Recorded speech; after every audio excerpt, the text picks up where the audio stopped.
وَلَقَدْ يَسَّرْنَا الْقُرْآنَ لِلذِّكْرِ فَهَلْ مِن مُدَّكِرٍ۔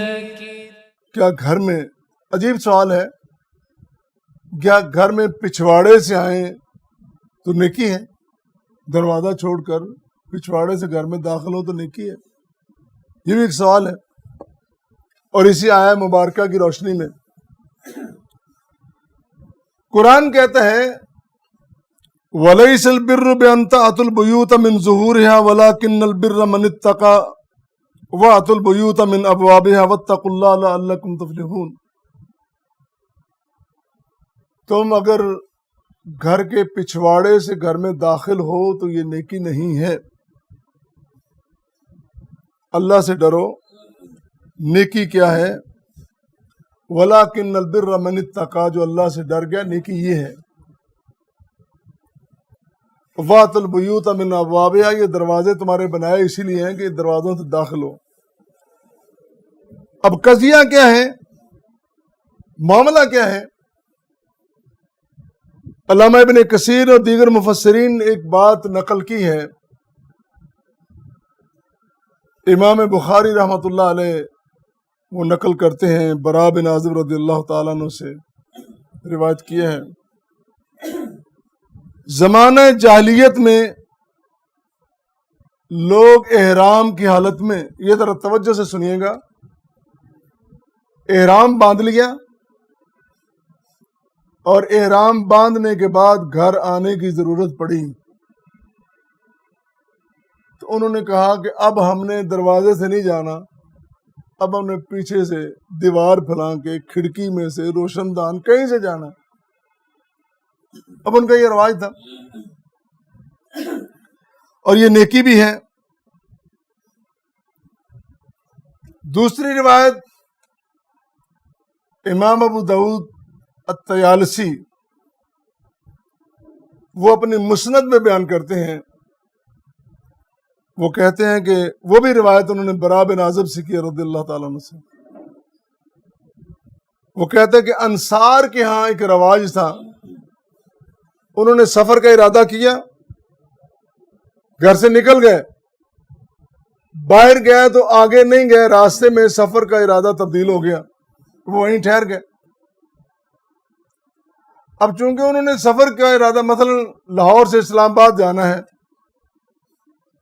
گوجرانوالا گئے، وہاں جا کے نیت بدل گئی، اسلام آباد نہیں گئے۔ اب انہوں نے کہا چونکہ ہم نے پورا سفر نہیں کیا لہٰذا ہم نے واپس جا کے گھر کے دروازے سے داخل نہیں ہونا، پچھواڑے سے داخل ہوں گے۔ یہ انہوں نے ایک عادت بنائی ہوئی تھی۔ اس ضمن میں اللہ تعالیٰ نے یہ آیت کریمہ نازل کر دی کہ یہ جو تم نے انداز بنایا ہوا نا، دروازے سے نہیں، پیچھے سے دیوار پھلانگ کے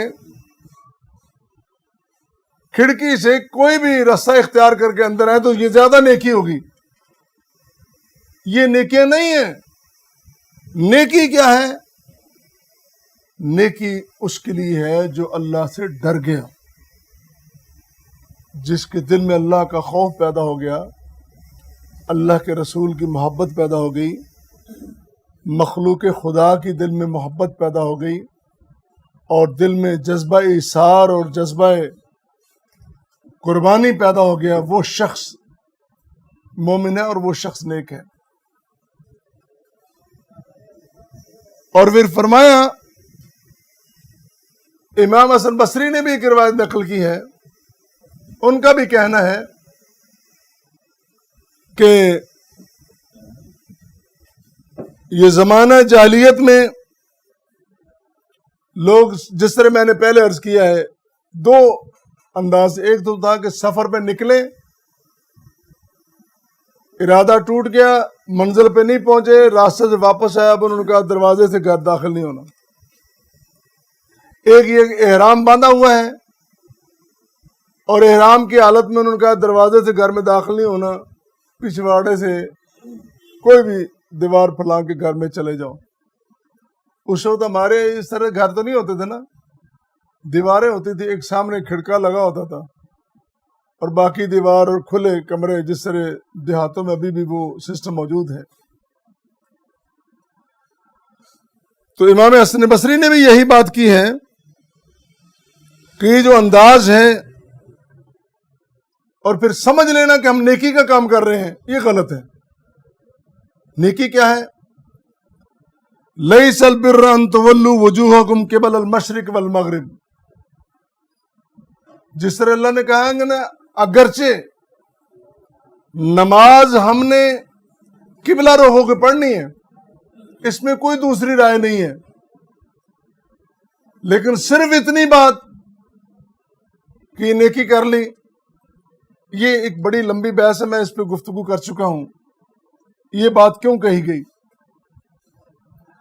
اصل نیکی کیا ہے؟ من آمن باللہ والیوم الآخر. اصل نیکی یہ ہے کہ جو شخص اللہ پر ایمان رکھتا ہے، یوم آخرت پر ایمان رکھتا ہے، نبیوں پر، کتابوں پر اور تقدیر پر جس کا ایمان، اصل نیکی یہ ہے. اصول و ضوابط کی فرما برداری اور باضابطہ ان کے ساتھ جڑے رہنا نیکی یہ ہے. اپنے طرز پر رسمیں بنا لینا یہ ناجائز ہے. اب سوال یہ ہے کہ مدینے کے انصار، مکے کے مشرک، اگر وہ کوئی رسم بنا لے، اللہ کے قانون اور دین کے خلاف کوئی رسم بنا لے، وہ رسم غلط ہے. لیکن آج میں بندہ مومن، بندہ مسلم، بندہ عاشق رسول، اگر میں کوئی رسم بنا لوں تو میری رسم غلط نہیں ہوگی، وہ ٹھیک ہوگی. یہ کیسا معیار ہے؟ مجھے کس نے کہہ دیا؟ اور آج بدقسمتی سے ہم نے پورے دین کو رسم و رواج کے حوالے کیا ہوا ہے. تبھی تو بندہ مومن جو اللہ کا شاہکار ہے، وہ پوری دنیا میں اس وقت تماشا بنا ہوا ہے اپنے رسم و رواج کی وجہ سے اور اپنے برے افکار کی وجہ سے، برے اعمال کی وجہ سے. میرے بھائی واپس آئیں قرآن کی طرف، حدیث مصطفیٰ کی طرف. یہ وہ دو چیزیں ہیں، اگر ان سے تعلق پیدا ہو جائے، اگر ان سے محبت ہو جائے، اگر بندہ ان سے جڑ جائے، اگر ان سے بندھ جائے، تو پھر انشاءاللہ بندہ نہ کمزور ہو سکتا ہے، نہ زیر ہو سکتا ہے، نہ گمراہ ہو سکتا ہے، نہ صراط مستقیم سے ہٹ سکتا ہے. اللہ ہم سب کو توفیق عطا فرمائے. وآخر دعوانا ان الحمد للہ رب العالمین.